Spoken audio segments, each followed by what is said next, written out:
Kabarin, kabar, terkabar. President.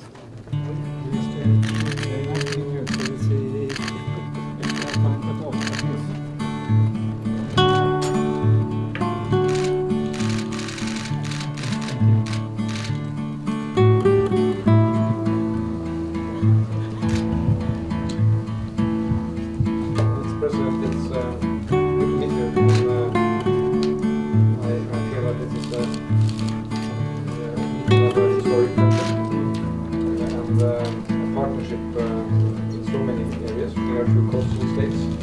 We have last 15 years forest preservation. I'd like to salute Indonesia for now being the global example of how we can manage. Indonesia developing countries have made a number of progress, and now is the time for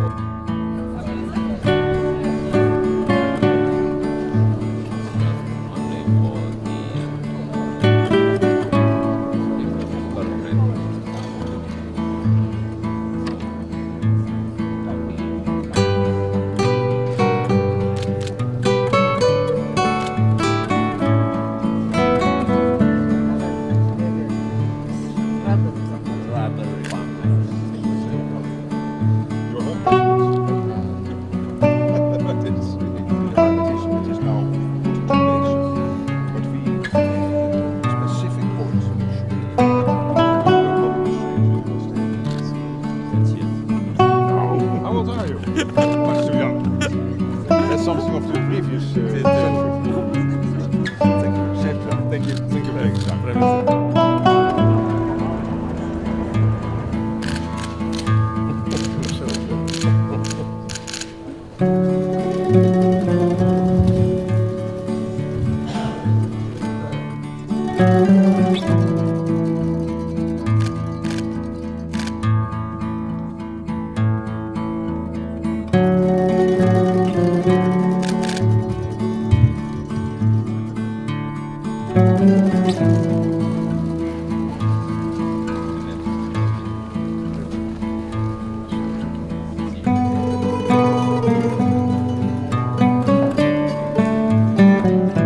It's my pleasure to welcome His Excellency Mr.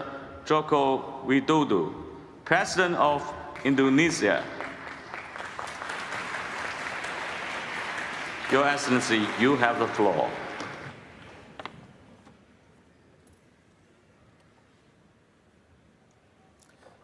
Yang Mulia Syekh Muhammad bin Said Al Nahyan, yang mulia para pemimpin.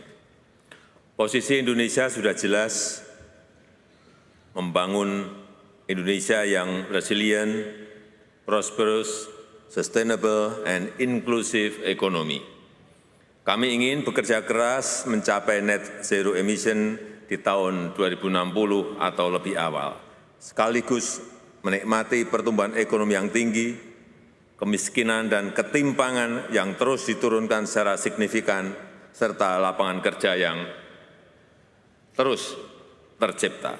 Saya yakin banyak negara berkembang mempunyai posisi yang sama dengan Indonesia. Tetapi agenda ini tidak bisa dilakukan oleh masing-masing negara.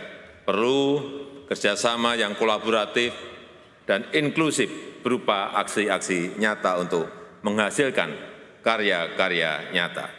Itulah yang harus kita capai di COP28. Yang mulia, dengan segala keterbatasan, Indonesia terus menurunkan emisi karbon. Antara tahun 2020 tahun 2022, Indonesia berhasil menurunkan emisi karbon sebesar 42% dibandingkan dengan perencanaan business as usual tahun 2015. Kami juga bekerja keras untuk memperbaiki pengelolaan forest and other land use (FOLU) serta mempercepat transisi energi menuju energi baru terbarukan. Dalam hal pengelolaan FOLU, Indonesia terus menjaga dan memperluas hutan mangrove serta merehabilitasi hutan dan lahan. Deforestasi juga berhasil diturunkan pada titik terendah dalam 20 tahun terakhir. Pembangunan persemaian juga kita lakukan dalam skala besar dengan kapasitas total sekitar 75 juta bibit per tahun juga sudah mulai efektif berproduksi. Dalam hal transisi energi, kami menempuh Indonesian Way of Just Energy Transition toward 2030, mempercepat pengembangan energi baru terbarukan serta menurunkan penggunaan batu bara. Pengembangan energi baru terbarukan terutama energi surya, air, angin, panas bumi, dan arus laut, serta pengembangan biodiesel, bioetanol, dan bioaftur juga semakin meluas. Saya baru saja meresmikan Cirata Floating Solar Power Plant terbesar di Asia Tenggara, menghasilkan 192 megawatt hasil kerjasama Indonesia dengan Uni Emirat Arab. Yang mulia, semua upaya tersebut membutuhkan pembiayaan yang besar. Negara-negara yang sedang berkembang tidak mungkin mampu melakukannya sendiri. Indonesia butuh investasi lebih dari 1 triliun US dollar untuk net zero emission 2060. Indonesia mengundang kolaborasi dari mitra bilateral, investasi swasta, dukungan filantropi, dan dukungan negara-negara sahabat.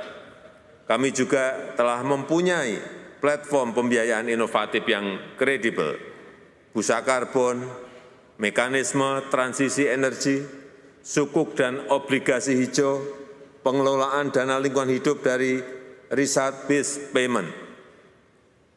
Bank-bank pembangunan dunia, MDBS, harus meningkatkan kapasitas pendanaan transisi energi dengan bunga rendah. Target Paris Agreement dan net zero emission hanya bisa dicapai jika kita bisa menuntaskan masalah pendanaan transisi energi ini. Dari situlah masalah dunia bisa diselesaikan. Terima kasih.